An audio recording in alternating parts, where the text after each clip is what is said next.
Host, would you stop screen sharing now? I'll start the webinar.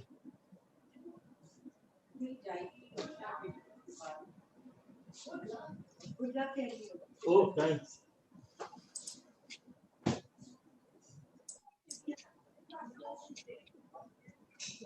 Host, please stop the screen sharing.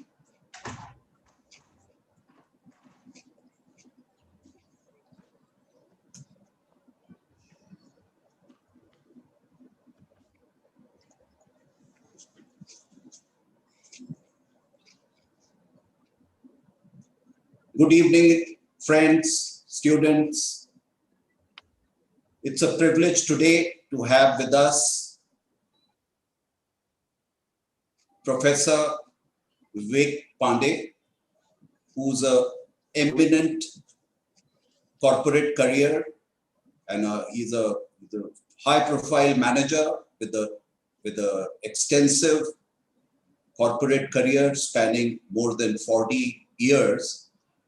And it's a privilege for me to introduce Professor Vivek Pande to you today. Professor Pande is a B.Tech Electrical from IIT Kanpur. Straight out of after IIT, he moved on to IIM Ahmedabad. He has with him Six Sigma Green Belt from Motorola University. He has done his strategic planning and financial analysis from Boston College, USA. He has also done corporate management of business planning from AOTS Osaka, Japan.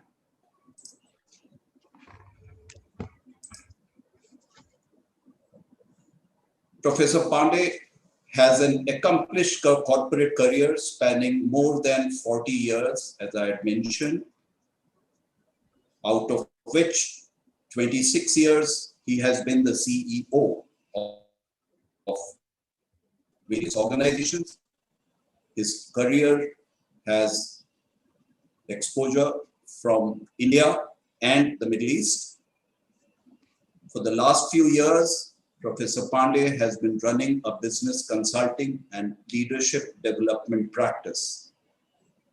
In his career, Vivek has worked with many big names of the industry. His final stint before he left the Middle East was with a renowned organization called Khimji Ramdas, where he was the CEO for 14 years. He has worked with Modi Corp, Benetton India, Onida, Escorts, Rallies. During his corporate career, Vivek has not left any area of business management that he has not handled,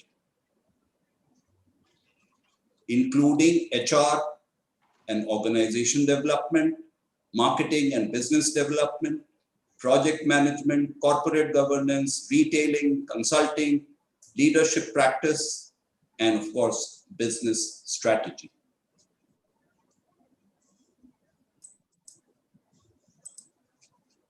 It's indeed a privilege for us to have Vivek with us today as a part of our webinar and lecture series come knowledge session on lessons from my corporate innings. That's what Vivek will be speaking on.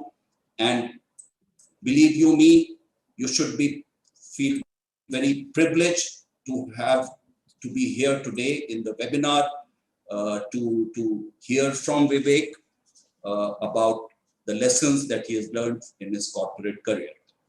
Over to you, Vivek.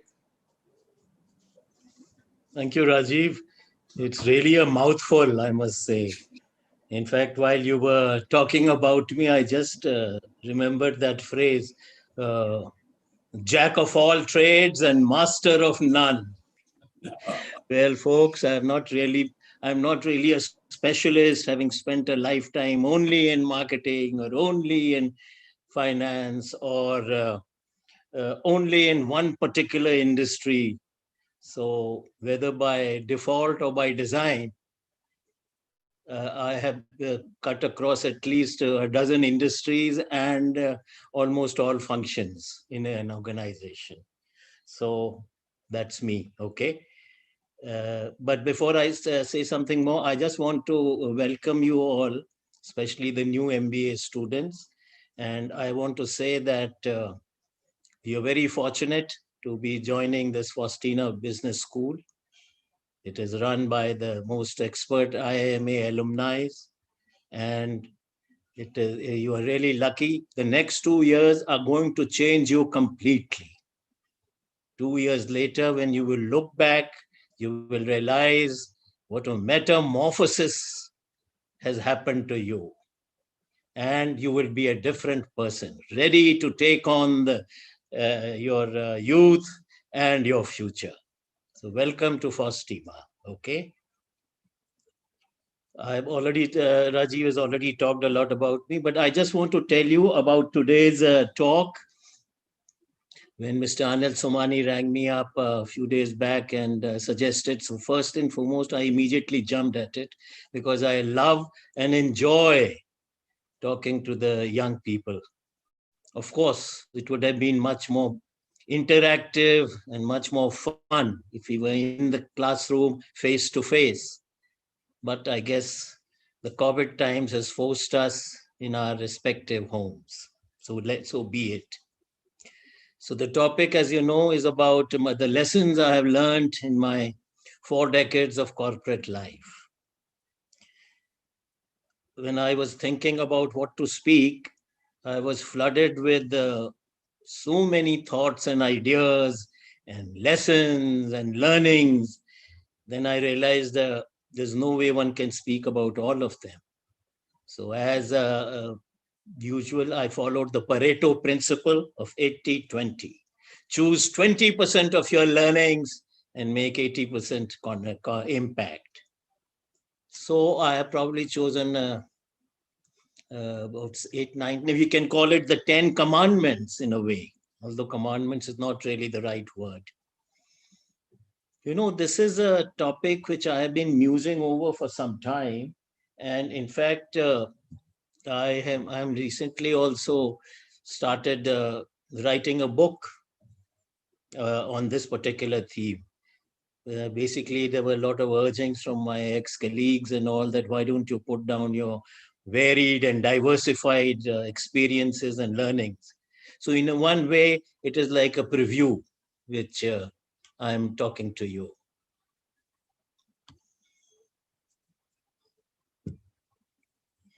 The format I thought I will take is, I do not want to sit on a pedestal and preach.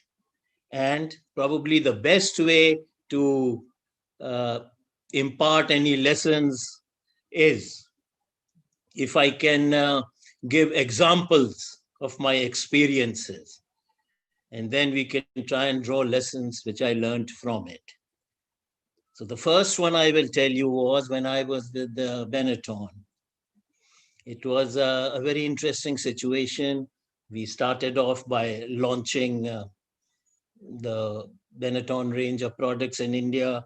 And for sourcing, we had our vendors of different types, both knitted and woven and all across the country. But the whole grand plan, strategic plan was to create an integrated garment manufacturing unit of one's own. And integrated means not just the stitching, it had embroidery, it has printing, all the facilities. So with that in mind, we acquired a piece of land in a state. And those days, there were still lots of clearances to be obtained from various people, different licenses. It was not as simple as it is today. But having gone through the entire gambit of getting all the approvals, we had floated a tender, appointed a contractor, the construction had started, The architects had already done all the detailed planning. Slowly, the foundation was laid. The columns started coming up. The casting of the roof was still not been done. And lo and behold, on one fine day, I'm sitting in the office and I receive a letter from the government, from the Department of Land Development Authority of that government, state government, that in the public interest, we are hereby acquiring the land in which you are building a factory. So naturally, we were all shocked what the development. So it came out that the government was acquiring a large piece of land, of which our piece of land was also there, and the others were all agriculture. So there was no issues with the other piece of land except ours. And they were planning at that time to make a Japanese city. Anyway, shocking as it was, I decided to start acting immediately. And one of the first decisions I took was I will not go to anyone senior. Number one. Number two, I will not approach any politician or ministers. Let me take the bottoms up approach. And I parked myself with 2-3 colleagues of mine in that capital of that city. And the first person we met obviously was the director of the Land Development Authority, who had issued that letter. So we had done a lot of planning. We had in our letter, in our petition, that all approvals taken, everything above board. It's a construction already on, and therefore there's no way you can allow us and acquire this land. I must give credit to that bright IAS officer. He was very patient and practical, and he admitted that your part of the land we should not do. However, he doesn't have the authority to do that. Everything depended right to the top, from the chief minister. He gave a strong recommendation to review this uh, acquiring our land. And then from there, we went to the deputy secretary, we went to the joint secretary. You know how the files go in the secretariat. Made our presentations. Days are passing. Everything has come to a standstill. But I think with the sheer force and power uh, of our conviction that we are in the right, I must say I was being able to get permissions and recommendations for the next higher authority to consider. And after about 2 weeks, the file reached the principal secretary to the chief minister, also an IAS officer. So he told me, look, Mr. Pande, this is a matter which only the CM can decide, and you will have to meet him face to face. Fair enough. After a couple of days, my appointment was fixed there with him. And I still remember walking to his cabin, just two of us alone. And we looked at each other in our eyes. And then I just told him two things. Sir, do cheezein hain. Firstly, there is an international trade fair, annual international trade fair which used to happen in Delhi. And I told him, look, the first thing is this time the guest of the year is Italy. And as you know, Benetton came from Italy. And the host of the year is your state. So I told him exactly this, ye kaam to aapko karna hi padega. These were my exact words. He had obviously read the whole file. He was very well prepared. And by the way, let me tell you, he was his reputation, everyone was aware that things don't move till you know. He was that kind of reputation. Anyway, he looked at me for about 5-6 seconds. We stared at each other. And he just said this to me, Pande ji, aap ja sakte hain, aapka kaam ho jayega. Mr. Pande, you may go. Your work will be done. And I came back to my hotel. After a couple of hours, I get a call from the principal secretary to the chief minister. Mr. Pande, congratulations, the CM has approved that your land will not be taken.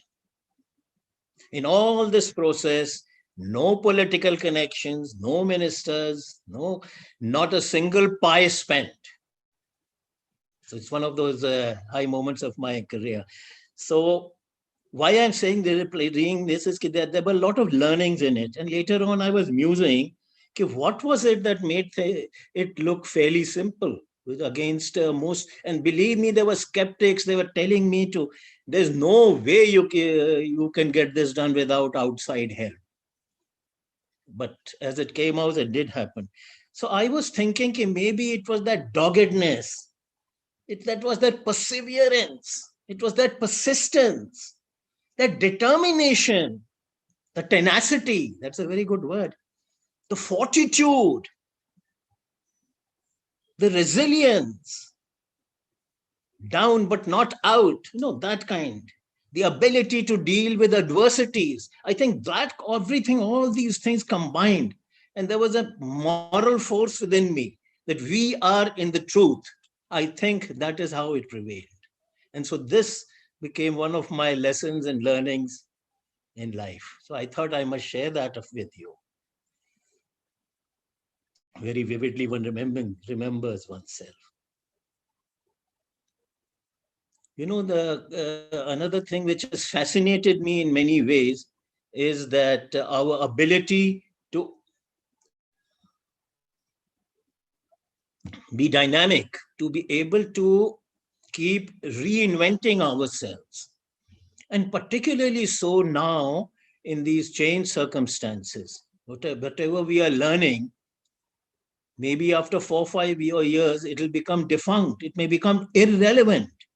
And it's actually true. We must imbibe this ability to keep unlearning and keep learning new things.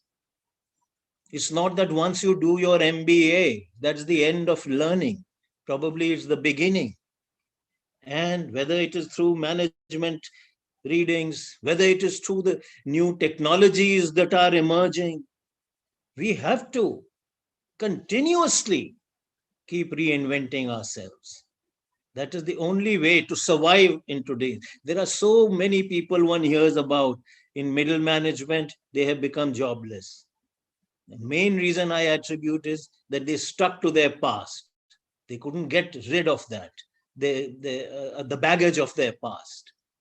So I personally think I can, again, for each of these learnings, I want to bring in some personal experience. Having worked for about 17, 18 years in the sales and the marketing line. I started as an area manager for a state. I was with Tata's first. Then I became the regional manager of a northern region. Then different companies, I became the All India sales manager. That was the time with Escorts. I was All India sales manager and marketing manager. So one had reached that stage that I started questioning myself after about 17, 18 years of working, that how do I see myself, say, another 20 years down the line? And I was struggling that maybe I will become of a big conglomerate, a senior vice president, marketing. And that was not something which was giving me good vibes. So I actually decided to proactively look for a job for which I had no past experience. And I'm saying it with all my honesty. And the problem that particularly in India, you get condemned by your past. If you've been in sales, you've been in marketing, that's what you're meant for. That's all you know. So it's not an easy thing to attempt. But I guess sometimes luck also plays a part. That time Onida was looking for someone to set up 2 different projects. They had already signed up with the Japanese company for technical collaboration. to manufacture electronic tuners, which is a component used in color TV. At that time, electronic tuners were not being made in India and they were all being imported. So it was an import substitution product.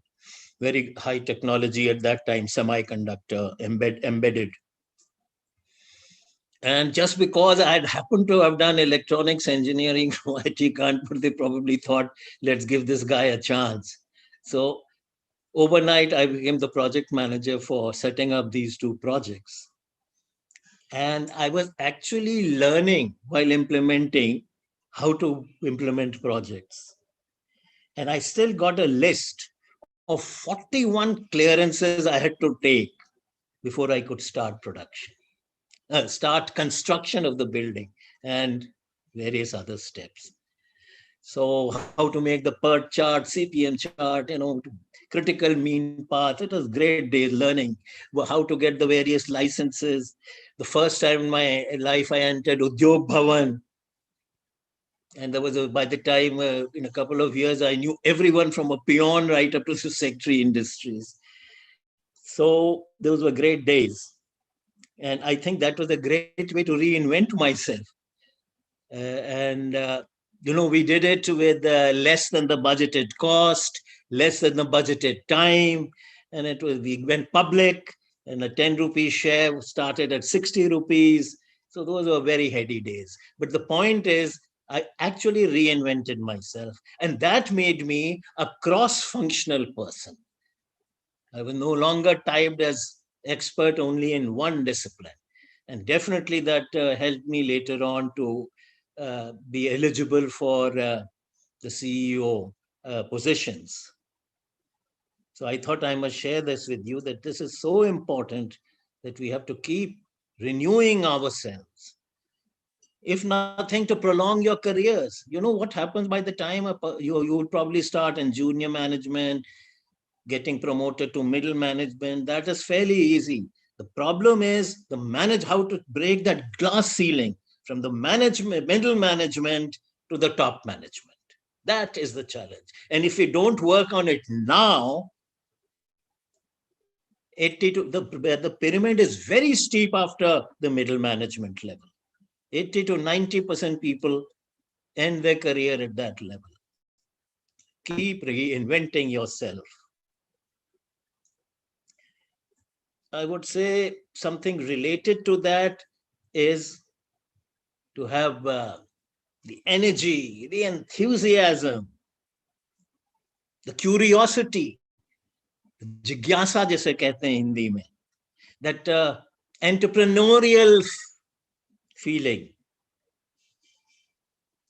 Have that initiative, that proactiveness, self-driven, seeking responsibility instead of waiting for being told, creating and expanding your own job.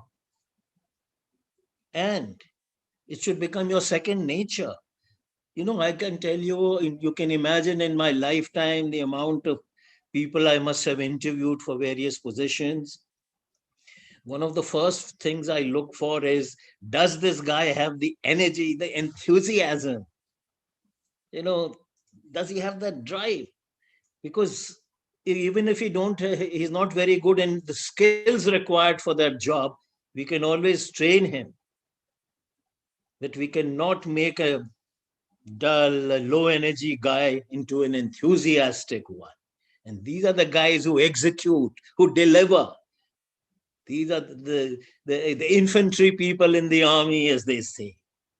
So go have that thing in you. I will do it. In the process, sometimes what happens, because of your enthusiasm and all, there are things you want to achieve, maybe overarch yourself, and you can land up with failures. And that sometimes lands to a syndrome of self-doubt. Maybe I'm not good enough. And sometimes it's quite natural to fall for that trap. And that is the time you have to tell yourself, no, fear of failure is the last thing. We have to learn from failure rather than fear it. I can give you a very good example. I was the All India sales manager for escorts, and we had this Mahale pistons and Gadze piston rings. So these are pistons are the heart of the engine, which goes up and down. That's how energy is created through that internal combustion engine. And it's very high technology, by the way.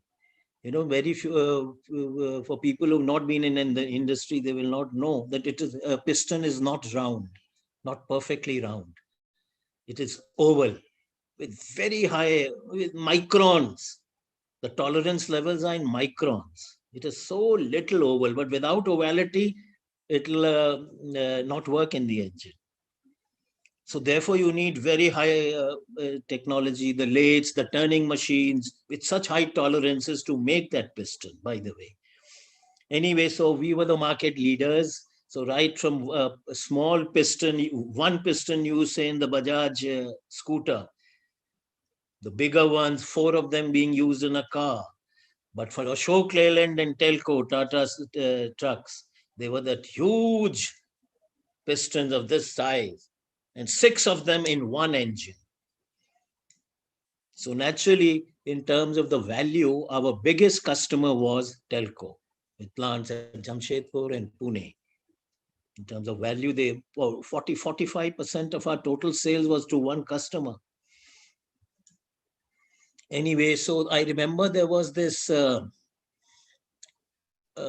aluminium price rise. So piston is an alloy of aluminium, and 95% is aluminium. So there was a steep rise in aluminium price. But more importantly, our plant was in Karnataka and Punjab. And Punjab government increased the electricity rates by 65%. And as I explained to you, the whole process of turning and on the lathes to make one piston, the direct cost of electricity was very high in the cost of a piston. So if your aluminium price increased and if you just went, look, I want a 15% increase in the price of piston, and you just say talk about the aluminium, they can calculate, okay, that means the cost of the piston cost of aluminium in piston is increased by say 2%. You can take 2% price hike. No, but the cost of other direct costs like electricity and all is much higher. But there's no figures to prove it. So I'll tell you a very interesting story. Anyway, what we did was I really went deep into how the various elements of direct cost. Went to the plant. Okay, here is the telco piston. What all process is going through? How much kilowatts electricity is being used at each step to make it? Like that, I came out with a very complex formula of the costing of a piston, where it became clear that the impact of electricity cost is much more than the impact of the aluminium cost. And I was quite successful in getting the price increases from Bajaj, from TVS. There's so many of them. But for Telco, it was my boss, the CEO. So it was a custom that he used to go personally and meet the head of purchase. The name of that guy was B.R. Mama. He was a Parsi gentleman, and he was a terror for the suppliers, literally. People used to be afraid to go and meet him. He had created that image of himself. Anyway, so the date, I've got the date, time, everything fixed for my CEO, gave him all the homework done. And you know what happened? Just a day before that, he was to fly to Bombay, he fell ill. So I said, okay, I will reschedule your meeting. He said, no, Vivek, I want you to go and negotiate. So I was taken aback. I said, oh, really? But I've never been there. And, Mama, he will expect you to be there. He said, you just go. And we had asked for 15% increase. He says, ki, as a worst case, the meeting will not have, nothing will come out, then I will go later. But even if he agrees up to 10%, you can accept and don't check up with me. So I went there and with a lot of trepidation, because I was still in management. Well, how old was it? 1988, 38 years old. And no less, 84, 34 years old. And I went to the Tata house and I met. And when I entered the room, I suddenly saw there was this mama, three other people sitting next to him. And behind there were about 1 dozen cost accountants sitting there. And here I was, and I made my pitch, as expectedly, they were only sticking to the aluminum price rise. I said no. And those cost accountants really interrogated me. And there were a lot of to and fro's. I think it lasted for close to an hour. And Mama was giving me dirty glares. And at the end of it, he said, "Okay, Mr. Pande, you can go out. Let us talk within ourselves." After some time, I was called inside, and Mama said, "Look, Mr. Pandey, we have thought about everything, but I'm sorry to tell you, 15% increase we cannot give you. The best we can offer is 12%. Here I was with a mandate to come back even with 10. So of course, I made a lot of, oh, really, please, knowing me. But internally, I was happy. So that was one of the great things that coming back to the learnings from this. I wish it was an interactive session and I could have asked you all to tell me what the learnings were. One of the things, of course, was that I did not have that fear of failure. And I must give a credit to my boss who allowed me to to go and do it. I think the other learning was to never get cowed down by these so is so much senior to you, years of experience. He's so much in that hierarchy that all company is much bigger than yours. Never. Negotiating the perceived balance of power is the important one. The word perceived. So you can try and you know give the impression that your perceived power is much more. I mean, I take a 2-day course in negotiating skills, and this I could just talk a lot about. But just to let you know, don't get overawed, don't get over impressed by other person's authority. It's all in the mind. You can do it. I hope you get the message. I am reminded of my last assignment in the Gulf. I was there. I was the CEO for one of the verticals of the company, which was the lifestyle group. And we had 5 independent businesses, each headed by a general manager. So I was the CEO of that group. And we had the luxury products division with perhaps the best uh, international luxury brands of the world, whether it was Swarovski or Samsonite or Rolex or Cartier or Chopard or Nikon camera or the Ray-Ban or the Armanis or the Molly. I can go on and on. The best brands. We were the exclusive distributors. So that was one part of our business. The other was the Kimji Training Institute was also a portfolio. We had another business which was IT and communication. We were representing Infosys and many others. But the most important, the most exciting one was the restaurant business. And we had a great team, I must say, full of energy, enthusiasm, all that I was talking to you about. And we had the franchise for the Pizza Hut, which became a very profitable business. We were probably averaging about 15% of our sales as the bottom line. It had reached that stage of profitability, net profit I'm talking of. And besides that, we had the Indian street food, we had the Italian coffee chain with us. So restaurant business was the most exciting. The kind of lessons I learned It's highly people-oriented business, because it's the people which, it's the customer service. The whole thing is not so much. You'll be amazed. It's not so much about the ambience of the product. It's more about the service, the customer satisfaction. And I must say, Pizza Hut worldwide had phenomenal work in that direction. In the Gulf, by the way, Pizza Hut has an abnormally high market share, unlike in India. They have close to 60% of the pizza market, which is abnormal. And a lot of it had to do with the kind of processes, human HR processes, which were in place. I can tell you some very interesting stories. They had something what we called customer mania. Mania matlab fitur, pagalpan. So the idea was that customers, you have to be pagal about this, serving them. And we used to, one of the foundations on which the whole HR processes worked was R&R, reward and recognition. In fact, one of the mottos was recognize, recognize, recognize. The power of recognition and reward is phenomenal.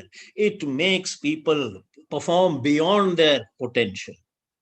And I've seen it with my own eyes. I can tell you an incident in the heat of 45 degrees. He was a guy who was a Pizza Hut member who was going and delivering a pizza to someone's home. And when he was coming back to his outlet, he saw a fairly aged person who's had a puncture in one of his tires. And he was out in that sweltering heat, and he was struggling to change the tire. And suddenly this guy realizes, oh, he's one of our loyal customers. You know what he did? He stopped his car, he went to him, and he said, sir, you go and sit in my car. And he actually took out the wheels, made the tire, puncture, everything, and put him back.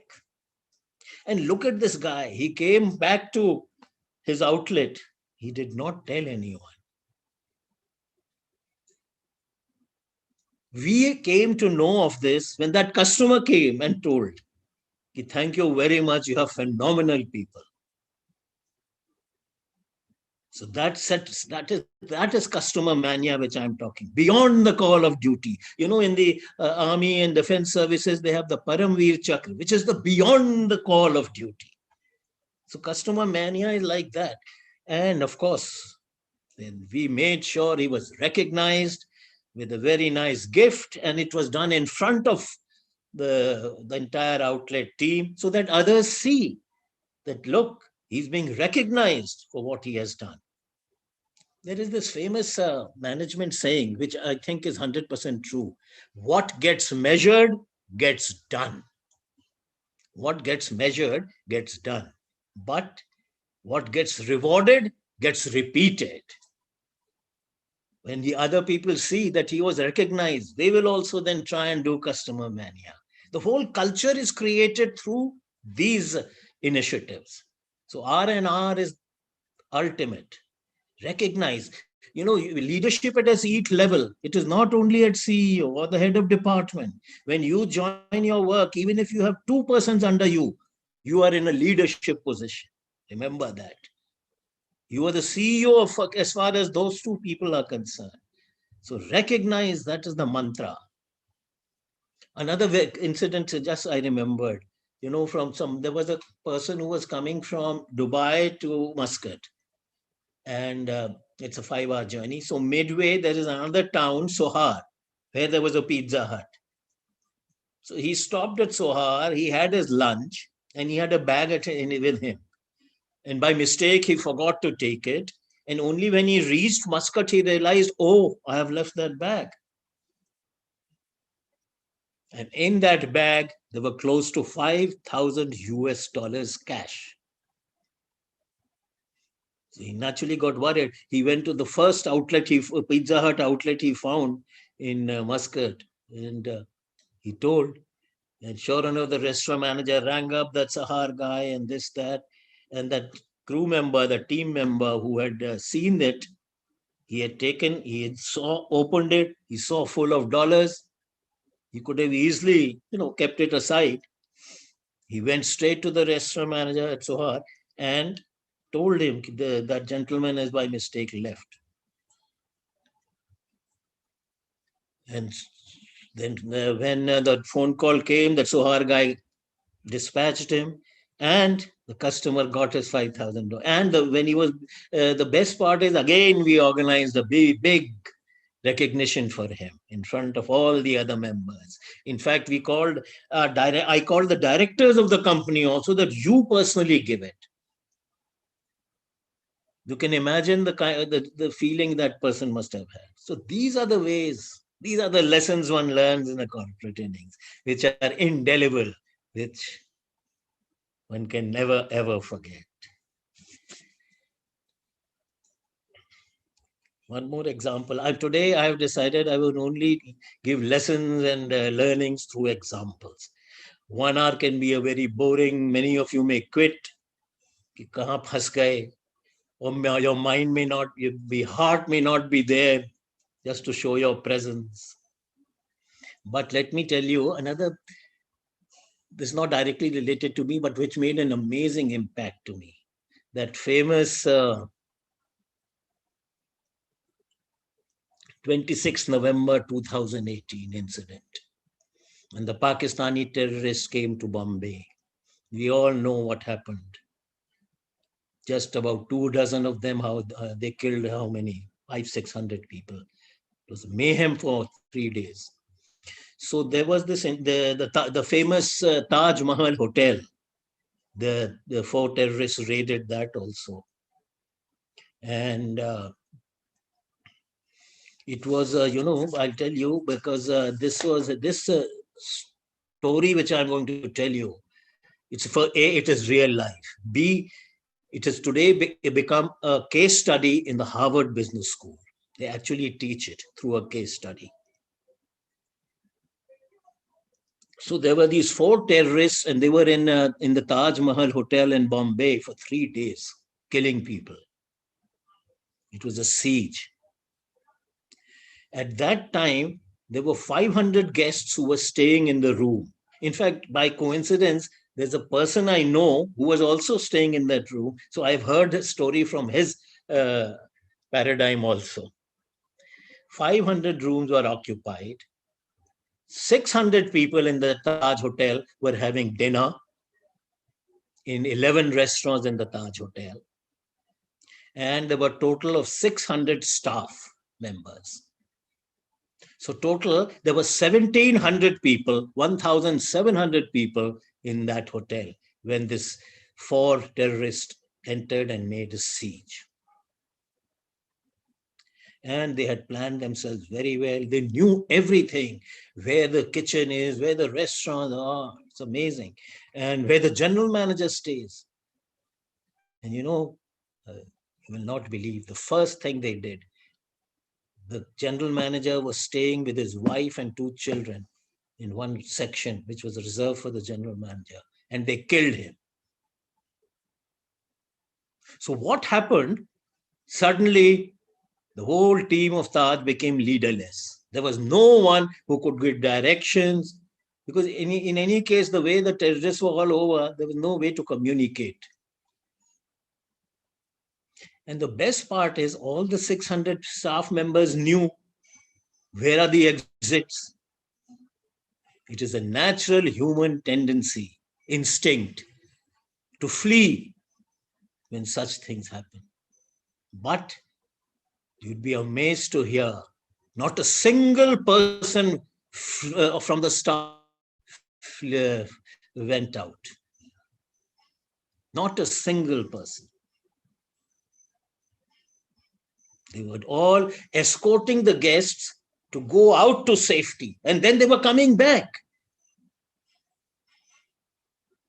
Of course, in the process, a lot of guests died, a lot of staff died.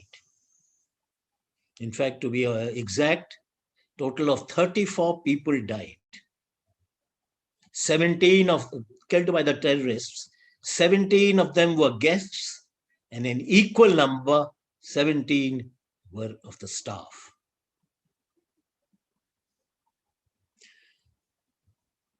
64 were injured, and balance 1,600 flew for safety.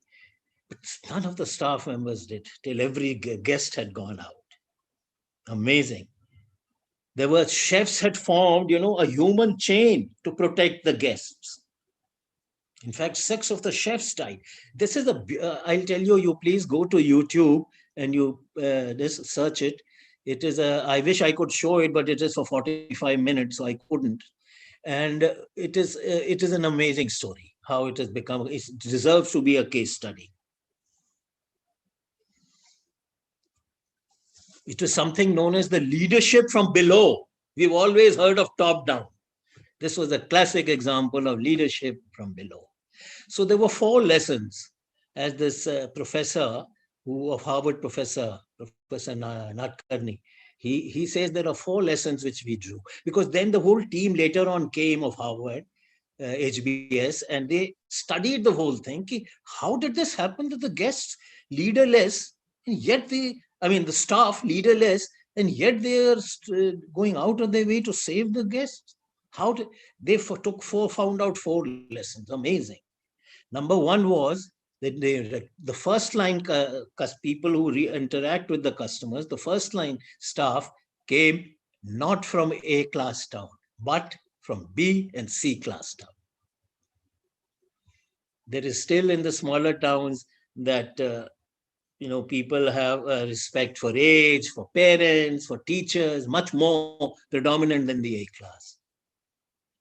The other thing they found that the Taj Group had a phenomenal recruiting system.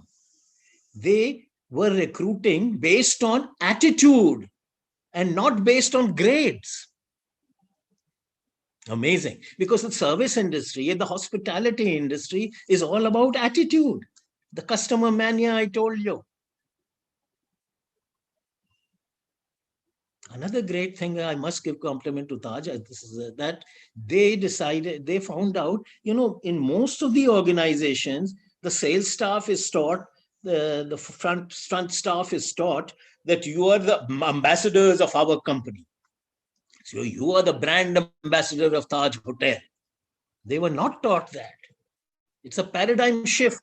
They were taught exactly the opposite.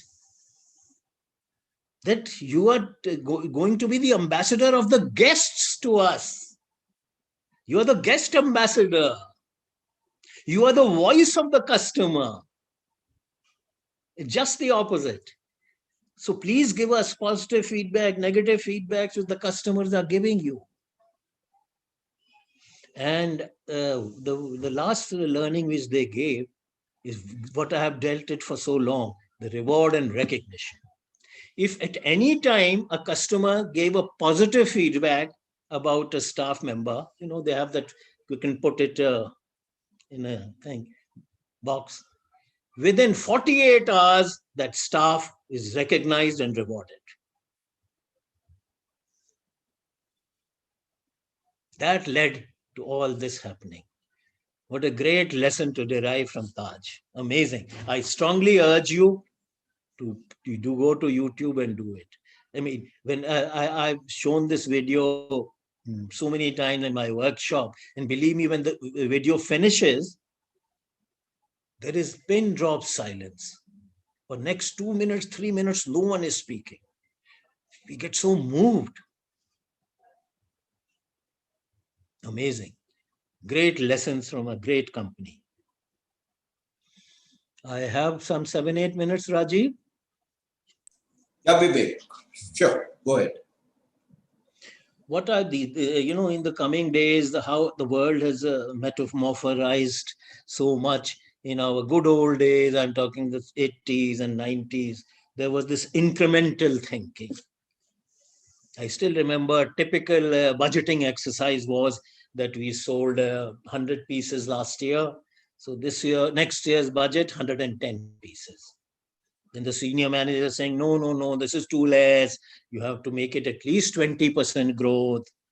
And finally, after a lot of things, okay, budget finalized, 15, 16% growth is this year.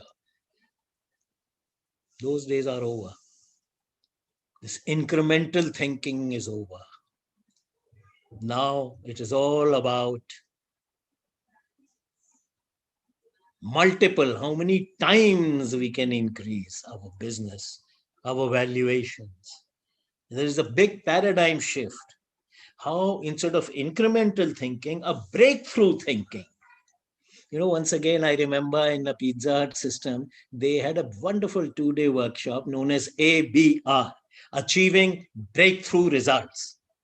And how they made it a part of the culture, that the first program was held by the chairman and the CEO, David Novak, with his team, which was reporting directly to him.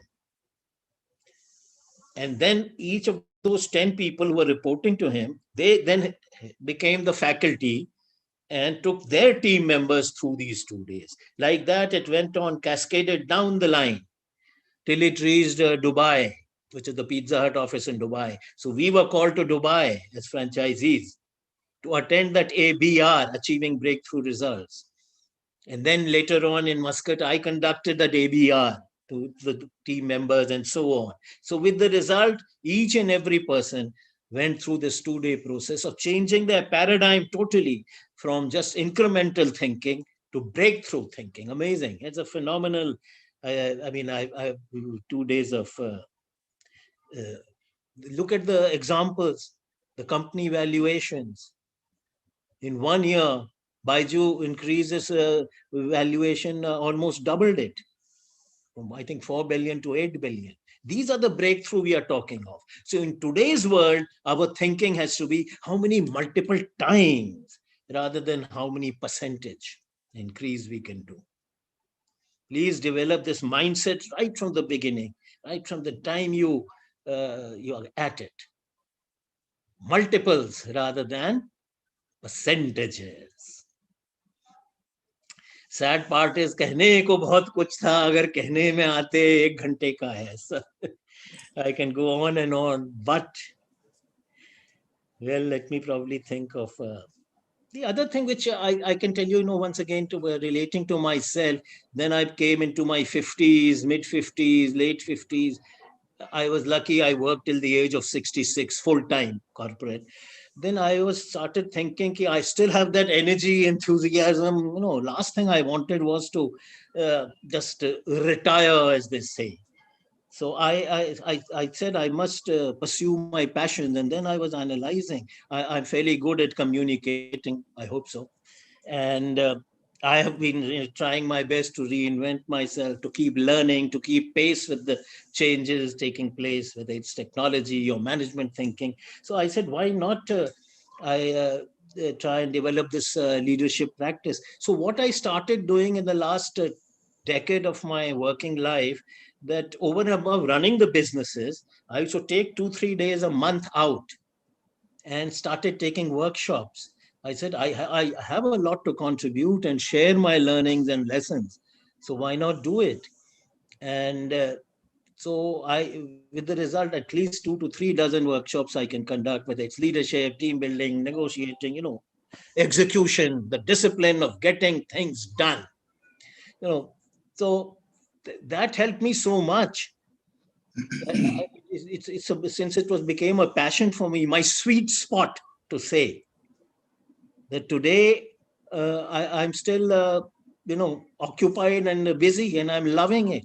Only in the month of July, there is a company, 100% German-owned company, who have contracted with me to take a 2-day workshop on influencing skills, and the other one is on inspirational leadership. So the point I'm again making is that we have to find our sweet spot, our North Star. And the earlier you find it, the more you will love life, the more you will enjoy life. I will, in the end, I will only say that you all may not have heard of Bob Hope, who was a comedian, American comedian in the 50s and 60s. He was, as a comedian, he was really good. I think I must have seen almost his entire works. They must still be available in YouTube, I'm sure. So he used to, he was asked when he was old, he was asked about life. Do you think you did what is the life and all you lived? So he said, I like this thing he said. He said, if I were to live my life all over again, if I were to live my life all over again, I'll still commit the same mistakes, but I'll start earlier. But on a more serious note, I remember in our Ahmedabad days, the person who topped our batch, Sudipto Bhattacharya. I still remember, sometimes you have flashes, it's just stick to your mind. He came out, I think, from a Hindustan Lever's Unilever interview. And I asked him, what were the questions like? So typically open-ended question. He was asked, when you're old and all, what is your objective in life? This was the question which was posed to him. So open-ended, just to see what he'll say. And he said, when I'm old and weary, and when I look back, when I'm old and weary, and when I look back, I should be able to say to myself, it was a life well lived. That is stuck to my mind. I thought that was very well put by a young 23-year-old guy. So अभी तो बहुत आप लोगों को तरक्की करनी है, बहुत जाना है. That famous line from that famous song, ना, आसमानों से जाना है आगे, चांद तारों से बढ़ना है आगे, पीछे रह जाएगा ये जमाना. And for people like us, the full line I get inspired by. कुछ जीत बाकी है, कुछ हार बाकी है, अभी तो जिंदगी का सार बाकी है, the essence of life. कुछ जीत बाकी है, कुछ हार बाकी है, अभी तो जिंदगी का सार बाकी है, चले हैं यहां से नई मंजिल की ओर, यह तो एक पन्ना था, अभी तो किताब बाकी है. Thank you. Thanks a ton, Vivek. Excellent practical lessons of utmost use and utmost inspiration to the young students. Excellent. Thank you so much. Thank you so much. In fact, as you were speaking, I did get 3 or 4, one question and 3 or 4 comments. And I'll just read out the comments first, then I'll come to the questions. In fact, one comment is by somebody who he says that I was privileged to work with Mr. Pande when he was CEO in Oman. He reshaped my career. Kind of him. Harish Manoral has commented that. And another comment, which you have already fulfilled, in fact, says, Vivekji, amazing insights. We need to hear some sher o shairi in Hindi too for making the evening memorable. Now, you didn't know. It's my passion. Yeah, so this other gentleman you have already fulfilled his request. And we have one question from Mr. Vilas Rajwade. In fact, that came in right in the beginning, even before the session began. And his what he has mentioned in the chat is top 3 to 5 recommendations to the young students, what they must do and what they must not. Vilas is a dear friend and he's a great teacher. I have high regard for him. He had come to Oman and also made some very good workshops for us. Well, first and foremost, what one should not do. Mentally, I'm not very good in those matters. I can certainly say what a person should do. Capitalize on strengths rather than, what weaknesses to avoid. I hope, Vilas, during this 50, 55 minutes, I was able to give some ideas on what one should do, whether it was about continually reinventing oneself, whether it was about that doggedness, perseverance, whether it was about that energy and enthusiasm, whether it was about that not having that fear of failure, and how we should, reward and recognize people if we want the performance to come. Look for breakthrough. The one additional point which comes to my mind very readily in your question is that we should be very adept in networking. Today's world has become very, very clued on. And it is very essential for us to work from now at a young age to build relationships. And relationship building, takes a lot of investment of time, but it's worth it. Again, I will tell you, there have been, jobs I got due to thanks to my networking and the other person thinking me good enough. The Benetton job I got was through networking. It was not advertised. A dear colleague, the classmate of ours, Dhruv Prakash, like that, there is this friend, Deepak, he got me into the Modi Xerox and all. So believe me, networking is the real thing. And if you start working now, build relationships. I hope Vilas, this is okay. Yeah, I'm sure it is. There's so many. There are no more questions, but of course, there are some comments thanking you for the session as to how it was so inspirational and informative. So we all agree with that. And thank you so much once again, Vivek, for this excellent practical lessons conveyed through practical examples. That's the best part that can help. I now call upon another dear friend of yours and classmate, Mr. Gautam Kaul, to propose a vote of thanks for us. Gautam. Thank you, Vivek. Thank you, Mr. Pande, for a very engrossing and engaging evening. As we come to a closure, I'd just like to remind the students that the session doesn't end with Mr. Pande's lecture or my thanks given.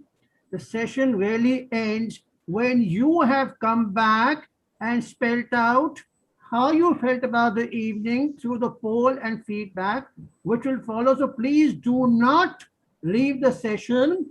Your feedback is very important. You must have noticed, in fact, you could not have helped but notice the emotional and intellectual investment that Mr. Pande gave in reaching out to you. And it's only fair that would like to know how he's been received. So for that, your feedback from the poll is very, very important, and we should commence barely in a minute or so too.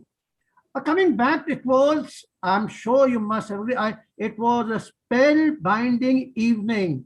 It was almost like a hypnotic trance. There was nothing I could break away with.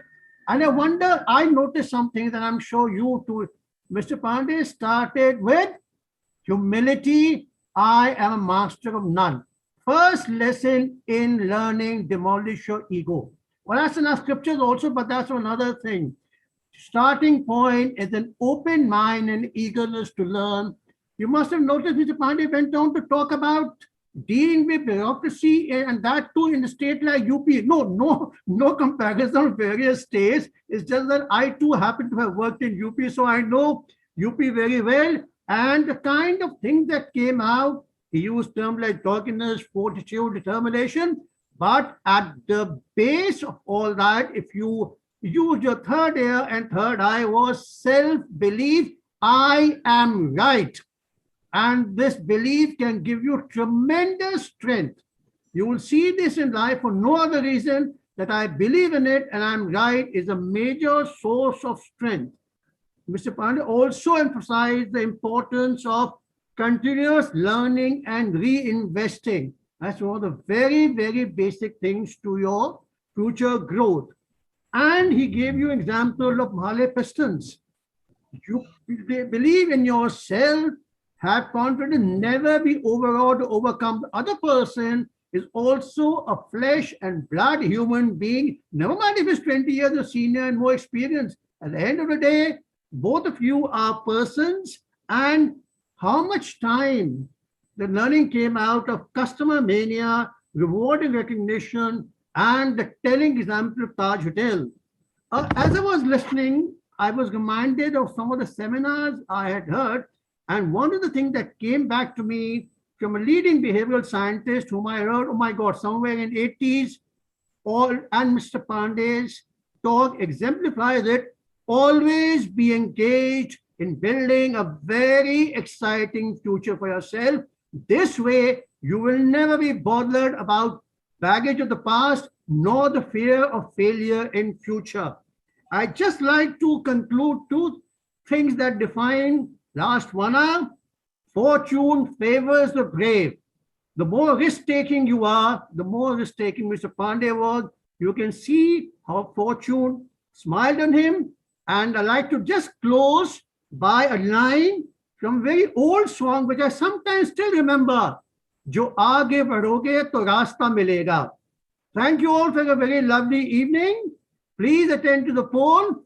And thank you, Mr. Pande. I beg your pardon. Thank you once again for coming to us, and we look forward to having you with us in the future. A lovely evening to all of you. Thank you.